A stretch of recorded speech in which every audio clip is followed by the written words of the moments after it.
여러분 안녕하십니까? 오늘도 참으로 좋은 날입니다. 하나님께서 큰 믿음을 주시기 바랍니다. 저는 오늘 여러분과 함께 빌립보서 2장 5절로 11절의 말씀을 가지고 어떻게 살아가야 할까라는 제목으로 은혜를 나누고자 합니다.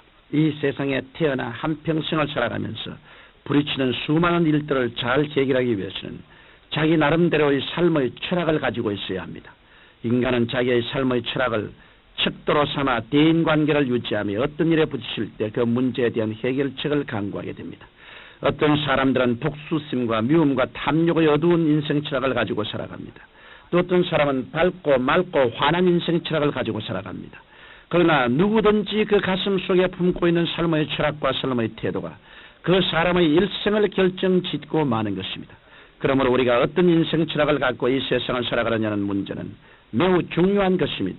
저는 오늘 구주 되신 예수 그리스도께서 이 땅에 오셔서 일생을 사시면서 우리에게 가르쳐 주신 하나님께 가장 영광되고 우리 인생이 가장 행복되게 살 수 있는 그 인생 철학에 관해 말씀드리고자 합니다. 첫째로 우리는 용서하며 살아야 합니다.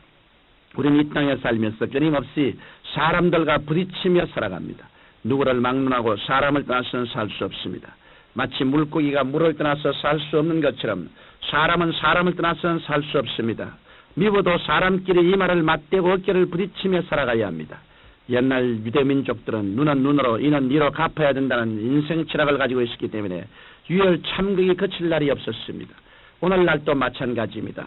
누가 내 오른뺨을 치면 나는 그의 왼뺨을 치고 내 겉옷을 빼앗으면 나는 그의 속옷까지 빼앗는 복수심을 가지고 인생을 살아가면 피 흘림이 끝이지 않을 것입니다. 그러나 예수님께서는 우리에게 용서의 철학을 가르쳐 주셨습니다. 하루는 예수께서 성전뜰에서 말씀을 가르치고 계시는데 갑자기 바깥에서 여인의 비명소리와 함께 사람들이 꾸짖는 소리가 들려왔습니다. 조금 있자 일단의 무리들이 가늠한 여인을 예수님 발 앞에 내동댕이 치고 이기양양하게 이렇게 외쳤습니다. 선생이여, 이 여자가 가늠하다가 현장에서 잡혔나이다. 모세는 율법에 이러한 여자를 돌로 치라 명하였거니와 선생은 어떻게 말하겠나이까. 이때 예수님께서는 여인을 돌로 치기 위해 살기 등등에 있는 어른으로 시작하여 젊은이에게 이르기까지 한 사람 한 사람의 마음을 꿰뚫어 보시고 난 다음 너희 중에 죄 없는 자가 먼저 돌로 치라고 말씀하셨습니다.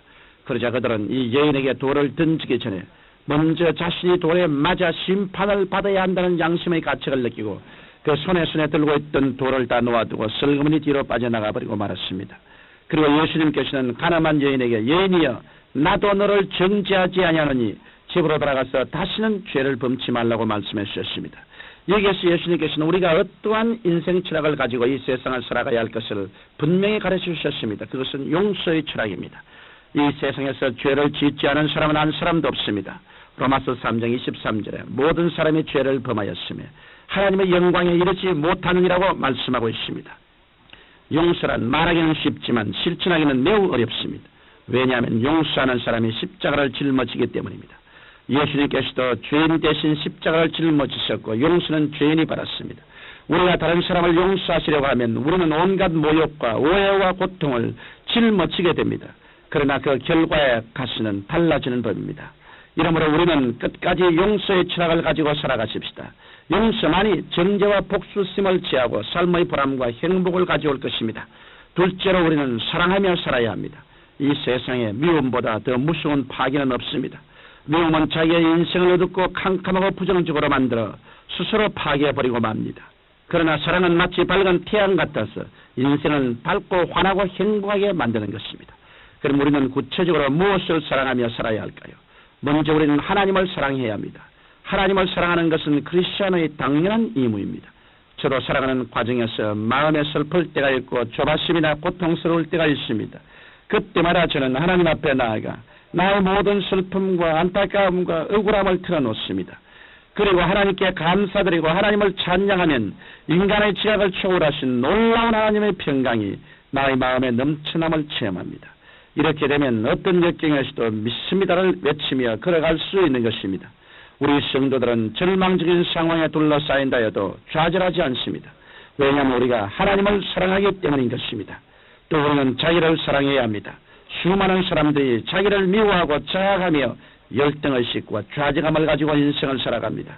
성경은 내 이웃을 내 몸같이 사랑하라고 말씀하시는데 자기 몸을 사랑치 못하고 어떻게 이웃을 사랑할 수 있겠습니까? 여러분과 저의 생명은 우리의 것이 아닌 하나님의 것입니다. 하나님께서 우리의 생명을 귀하게 여기시고 사랑하시기 때문에 우리도 마땅히 우리 생명을 사랑해야 합니다.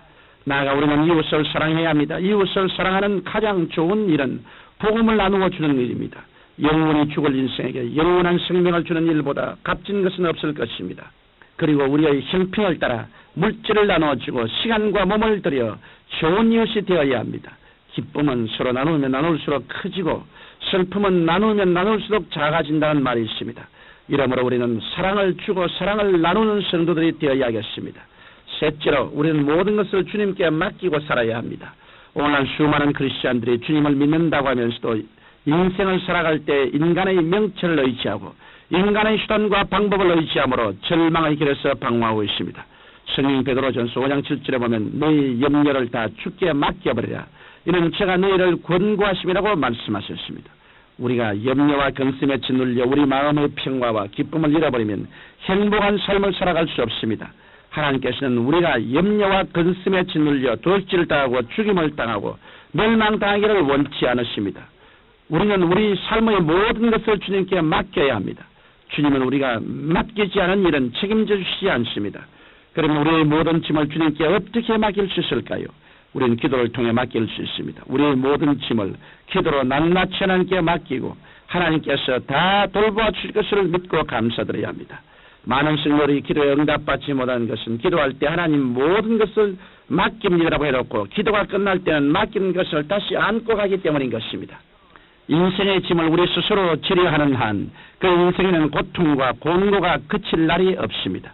청취자 여러분, 우리는 과연 어떤 삶의 자세로 이 어려운 세상을 살아가야 할까요? 서로 맞서 때리고 미워하고 복수하며 살아갈까요? 이러한 인생에는 고통과 캄캄한 어두움만이 기다리고 있을 뿐인 것입니다. 우리가 진정한 평안과 기쁨을 맛보며 인생의 보람과 행복을 누리기 위해서는 어찌하든지 용서하기 위해 살아야 합니다. 그리고 위로 하나님을 사랑하고 나 자신을 사랑하며 주위의 이웃을 사랑하며 살아가야 합니다.